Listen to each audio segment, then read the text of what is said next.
of my coworker, the same company, got raped. So we came to my next project, which I was saying, Metrolinks. So whoever coming to Canada as an immigrant, first of all, life is not easy here. It's not like you're gonna be overnight established and settled. Life is like full of flowers on the path. It's not like that. It's difficult. It's super difficult. You struggle a lot to be something here because it's a race. Like whoever comes first goes first in the race. You have to make connections as much as you can from the moment you come here. So when I come to Canada, I came with a huge loan on my head, right? Because my tuition fee, I took a loan. I asked my dad, Daddy, I want to go to Canada. Daddy said like, okay, I will give you a property, a land, you take a loan, and then you pay that loan. If you think you can pay the loan, you can go. So at the time, like, how do I know I can pay the loan? Because I'm coming here with just a 2-year visa on a student permit. Like when you apply for student visa, you have to tell the Canadian government that definitely after 2 years, I'm going to go back to India. You have to say that. You have to write it in, that's how you submit it. Everybody might know this, right? So you only coming here for 2 years, and definitely in 2 years you cannot pay that loan, but hoping that I will get a job here, I will get a work permit here, I will get a PR here, then you can pay the loan back. It's just an optimistic thought, right? It's not for sure, but believing that is how all students coming here. I came like that too. So my thought all the time is like, I have to find a job right away, then only I can pay my loan, then only I can feed myself. And that's how all students are coming. That's why we are looking for a job all the time. And if we don't get a job, you get so stressed. So it's not easy. But for my knowledge is like most of us made it. Some of my friends went back to India though. They were like, they can't do it. It's too much. Mm-hmm. Let's go on to Yonge Street. This would be Yonge Street, right? Mm-hmm. Sure. Wow, look at these fancy skyscrapers. So we are at Yonge and Shepherd Street. This is in North York. I used to work in so many buildings here. A building right behind me, I was a concierge here. And the one across the street, I was a concierge there in that green building. That was for a long time, like a permanent job, like a part-time permanent job. So I go to college in the daytime, and then I will come at night time to do my shift there. And I used to work as a security in that building too. So yeah, so many memories in this area. I'm gonna show Nelson all these areas, like the buildings I worked, and I used to go to this Tim Hortons. It is in the so this building has a mall with that same building. Underneath is a mall and top is apartments. So at night time I get super sleepy, so I go to the Tim Hortons to have some drinks or a sandwiches so that it will keep me up all night. Sometimes I come to McDonald's across the street also. My friends also work around in this area in some other buildings at night shift. So we used to meet each other at McDonald's or Tim Hortons. So it was fun.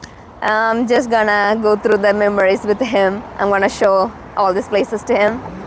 I was the concierge of this building, and my shift was always night shift. So at night I get super sleepy. After 2 o'clock and all, I get super sleepy. So I come to this Tim Hortons. It's one building with the condominiums on top and bottom a mall. So I come here, I drink tea to make me keep up all night. So after that, it's been I don't know how many years, 4 years I think. I come back here to have a tea with Nelson. Because back then I never had a family. When I was in Toronto, I never had a family, nothing. I was just one single person. Now it's kind of weird feeling to come back everywhere where I was before with my family. It's nice.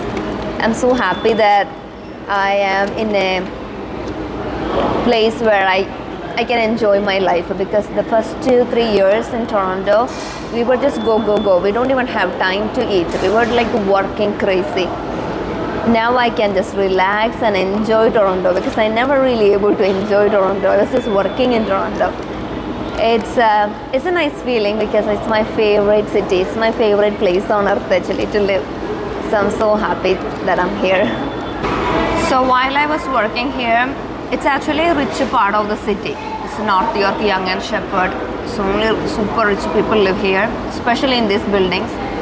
But I was thinking, at the time I was thinking, these kind of buildings are super safe because definitely super rich people live here. But that wasn't the case. One time a girl ran to the front desk where we sit. She came and said she was human trafficked to this building from Niagara, and that guy locked up her in his apartment. And when he went to buy tea or something, he forgot to lock the door and she escaped, and that's how she came to our front desk. So we had to call the police, and police came and rescued her. But that's when I realized, okay, it's not a safe place. And another time a sex worker came and she said like she came with a $20,000 here, and somebody took that money, and that was an issue. And someone had a $300,000 bike in our garage in the parking lot, and somebody stole that. So it was like so many issues were going on in this building while I was working here. Eventually I quit. I decided that it's not a safe environment for a girl like me. I was never thinking about it. But then I got my job as an estimator. When I finished my in my school, I got my own profession job. And then I thought, okay, I don't want to do this job anymore because it's not at all a safe job for a girl. But we were never thinking that way. We were grateful to get any job to do as part-time in Toronto because it was our part of survival here. But later, now I think back, I don't want my daughter to do that job. When my brother came, I told him, don't work as security. It seems like a safe job, but there are so many hidden dangers in it. One of my coworker, the same company, got raped in somebody's apartment. So you never know. You have to be super cautious if you are coming here as a student and going to work here as a security. I would say be super cautious. Whenever somebody call you to somebody's up unit and say, oh, there is a leakage or something, so concierge, you have to go and check, right? Make sure you text someone and say your friend, because you don't have a family here, so text your friend and say, I'm going to room number 101. Call me after 10 minutes. If I'm not answering, call the police. So you have to be extra cautious that way, because you never know. That's how I quit this job. Eventually, when I got my job, I decided, okay, I don't want to do this anymore.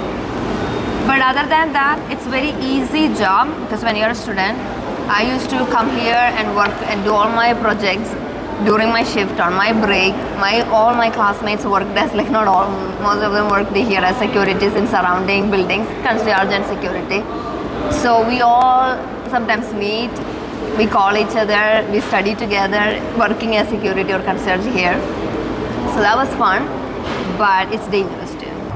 I used to work here there's a building nearby. I was a concierge there on my summer vacation. So after my shift, it ends at 8 o'clock and it was summer, so it will be still daylight here. Nice. So behind the building was this big park with the rainbow tunnel and all. So every day after work, I only worked 2 days a week. After that, I will come here for a walk. Around 8 o'clock, the park will be empty. It's a trail. It's like a hiking trail. I just go for a walk every day. But what happens is, like, now I think about it, I will never do it. I don't want anybody to do that because it's not safe. At the time, I was not watching documentaries about serial killers or anything, so I wasn't afraid. But now I'm walking through the same trails now, and I can imagine why did I do that around 8 o'clock at night. But I was just single. I was just having my Mr. Bean life here. I enjoyed it, listened to music and walking. Now I will never do that. If I go back in time, there's no way. I never thought I will come here with my family one day. Yeah, when you were, 4 years ago? More than that. 4 or 5 years ago? This happened like when I was studying. So. Oh, okay. Yeah. So many years ago. Since then, I never come back here. So when you would be walking these paths, what kind of thoughts were you thinking? Like school, work, family? I always think my dreams, I always dream. I was a dreamy person. So what was your common dream? Or what's your... Me getting settled here. Oh, okay. Living a successful life here. Having my family, my home. Buying a home. I wanted to buy a home in that apartment because I really liked this area. I actually talked to them to see how much are the prices for the apartments there, and it was at the time 500,000. But I Okay. couldn't buy because without a PR at the time you cannot buy a property in Right. Canada. So I couldn't buy. But it's probably way more now. Oh yeah. But at the time I thought like, okay, once I get a PR, maybe I will check to Oh, buy here. It was a nice apartment. It's like a beautiful. I will take you there. Beautiful area. So I wanted to buy property there. So these kind of dreams I always have, right? I always live in my imaginary world talking to myself. So, this was perfect time for me. I think I was my best friend. You still are. My best friend. When I think of Toronto, I always think of steel, concrete, and vehicles driving around crowded areas. But if you can just have this as your, like, say if you have a condo 5 minutes from here, it's really refreshing because you can just come for a nice stroll, walk around, and be able to breathe in fresh air. So this building right behind me is my first concierge job. So it was my summer vacation and I was doing a few jobs like restaurant jobs or taking care jobs or cleaning jobs, things like that. And then I was doing project management, so it was difficult for us to work in everywhere and come home and do the projects. So one of my friends come up with this idea that you can take a security license and you can work as a concierge. So you will have a computer. Meantime, you can do the projects or study for the exam, or even watch a TV or whatever. So we all did the security take the license. And this was my first job. So behind this is what the park I was mentioning. I go for a walk from here. So this was my first concierge job. I worked in few other buildings as concierge, but this was the first one. I had bad experiences here too, right? One time there was a LGBTQ program happening here. Like it was a party. Somebody held that party in their home. And around 11 o'clock, they were leaving and I was like locking up and I was leaving. And a couple of them wanted me to go with them. And I'm like, no, I'm not coming. But the problem is I had to walk from here to bus stop alone in the middle of the night. And I was scared, like they could grab me. So it's not a very safe job. You never know. I mean, people are super nice. Everybody was very nice to me. But you can get this kind of odd experiences which can end your life, right? So it was scary. That incident was scary. But then other than that, everything was nice. I liked working here. I worked here only for my summer vacation and then I went to other buildings. So yeah, I always thought maybe I will buy one house here because it's a very nice area. I even checked the price. So yeah, that's what this area is. So after my college, I throughout that time I worked so many jobs, lived in different houses. Finally, I finished my co-op. I got a job as a assistant project manager for a company to do my co-op. I got that job through a driver who used to drive the Chinese mom who I was taking care of to her school. So my job was to take her to her school. Not directly to her school, take her to the school bus. I mean, for older people, they have a school bus here. So that I made a connection with this driver guy. And when I was looking for co-op, I told him I'm looking for a co-op and I'm not getting any.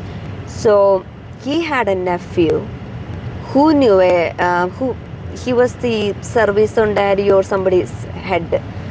And he knew a guy who was hiring. And he gave my resume to that guy and he did an interview and that's how I got my co-op. Once I finished the co-op, I started looking for jobs and thank God I got a job as estimator in a good company. That's in Vaughan. So that time I wanted my own room. I came to this house and I rented a room in this house. And I was sharing that whole area with another guy called John. That was like a very creepy guy. He doesn't talk to anybody. I don't know. I remember telling my friends, like, if I don't show up or if I'm not answering the calls, I'm dead. This guy killed me.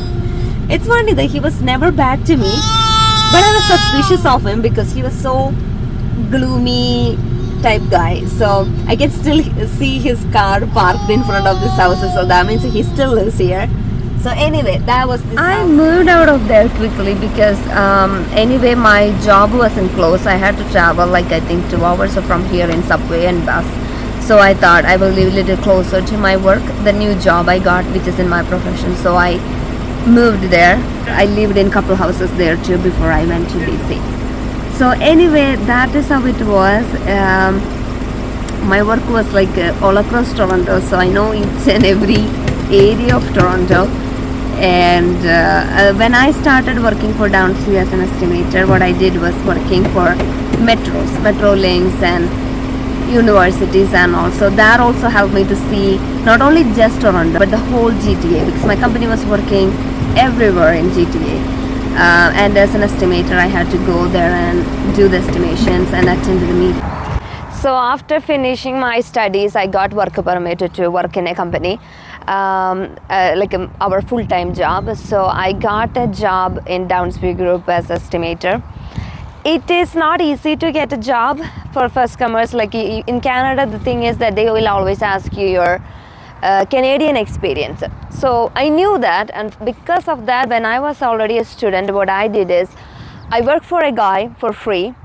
I told him, like, just give me a job, you don't need to pay me. So whenever I got a free time, I go and work with them. That added to my experience, and then I got a co-op. That also added as my experience. From co-op, with that experience, I got my real job. So I'm standing right in front of one of my first projects I did in Downsview Chartwell project. It's the first time actually I'm visiting the places I did estimation, because estimation is the beginning of any project. So you don't really see it, any job. I come here for pre-bid meetings and all. At the time, nothing was here because it's going to start, right? I mean, the building was on construction, but wasn't much done already. So this is first time I'm coming back after everything is done. The thing with the estimation is I was working in 2018, 2019 time here. And I was actually doing the jobs for 2022 and 2023. So I didn't even get to see the construction stage of it. My job was just to get the bid, which we did. And this is just one of it. I remember measuring each and every area in this area, and getting codes for even these lights and everything. It's kind of fun to come and visit it. Today morning I was checking my emails, and I still have all the tender documents of this building. I have all the architectural drawings, the specifications, the schedule, everything of this building. Our main projects were metro links. So in Toronto, they're doing this expansion of a subway rails, and that was my company's main job, like doing stations, subway stations. So yeah, I want to go and visit some of the subway stations from here to see the places I did estimation. My job was just outside, okay, nothing building. It was just outside civil works and the landscaping. Just whatever you see outside the building was my company's project. So, when you go to metro rail area, you can see it's a long rail, right? So anything around it, my company does. So yeah, that is what it is. And then I went to BC. I finished 2 years here, then I went to BC because I got married to Nelson. So we came to my next project, which I was saying, Metrolinks project. So I was working for all the Metrolinks stations because they were expanding subway. So actually when I came here, I can see my company working here. All the Downsview Group crews are here doing all the jobs which I estimated years ago. I did the estimation for all this pavings, the sidewalks, all the stuff on outside area, the retaining walls, everything you see outside the station was our company's job. Just this one, many other stations too, but I came to one, and I'm so happy to see actually it started and I can see my company working here. I did this one in 2019 and they're starting the work now. So just an advice, in my life what I did is I focused on my family life, or like, I wanted a family, I want kids. So I kind of messed up my career by moving to BC, because if you are a career focused person, make sure you go up the ladder, never down the ladder. If you're doing a multi-million project, make sure your next job is also somewhat same field or same level. You never go down the ladder. What happened to me is that when I moved to BC, I never knew. All I knew is Toronto. So I thought every other part of Canada is like this. There are opportunities, you're gonna easily get a job, because that's what happened to me. But that wasn't the case. I moved to BC. What happened is that there was no high-rise buildings in the area where I was going. And even if there is some, they're not hiring immigrants. So they were hiring only Canadians in that areas. So I needed a job, and I quickly took a job as an estimator for doors and windows, which is the biggest mistake of my life, because from there I had to get another job, and they see me as a door and window estimator, not as an engineer. So I had to get another job as assistant project manager, and I had to go up the ladder again, which is not easy. So if you're a career focused person, if you're moving from Toronto, make sure you go to some city, not like a Okanagan type place. Go to Calgary or Vancouver. Even there, they don't pay you as much as they pay in Toronto. Never do that, because then you're going down the ladder. And I come back here, I'm meeting my friends, everybody making about 80,000. I'm like, I messed up my career. So, but I'm okay, I'm happy because I have a family. But if you are really into the jobs and you want to work in your own profession, it's so important to you, then make sure before you move, make sure you can get a job there. Make sure those people hire immigrants. Make sure they give importance to the education you have. Don't move to a place that they don't give any care about your qualifications. So those kind of things you have to be very careful in Canada. Toronto, I only have good things to speak about Toronto because it's very welcoming city. Sometimes going down the ladder is good, because for example, if you're working as an estimator and your intention is to be a project manager, sometimes you have to go down the ladder and become a project coordinator and start from there to become a manager, right? So it depends on what you want. You choose your career in the right field. Sometimes it's okay to go down the ladder. Sometimes it's okay to work for less salary if you see an opportunity to grow in that company. So, you have to be smart and pick that opportunities. So in my case, I started as an estimator in this company. This was just a stepping stone for me because I didn't want to stay in this company, but it was a nice company, but I was gaining my experience in Canadian construction. I wanted to go up the ladder to be a project manager in high-rise buildings. That was my dream. Anyway, I moved to Summerland, BC in 2020 and got married to Nelson. I always wanted to take Nelson back to Toronto and show my life before I met him as an immigrant in Canada, but I never got a chance, and this was the first time after 3 years I got to take Nelson back to Toronto. And I hope you guys enjoyed it. I hope somebody find it helpful. If you guys have any questions, reach out to me. I know whoever comes to Canada and lives in Canada as an immigrant, it's not easy. It's a lot of struggles. I hear that stories all the time, both in YouTube and in real life, but I tell them, please hang on, please pray, it's gonna get better. It got better for me, and as far as I know, it got better for all my friends, so it's worth it. Please hang on. Anyway, I hope you guys liked it. See you in our next video. Bye bye.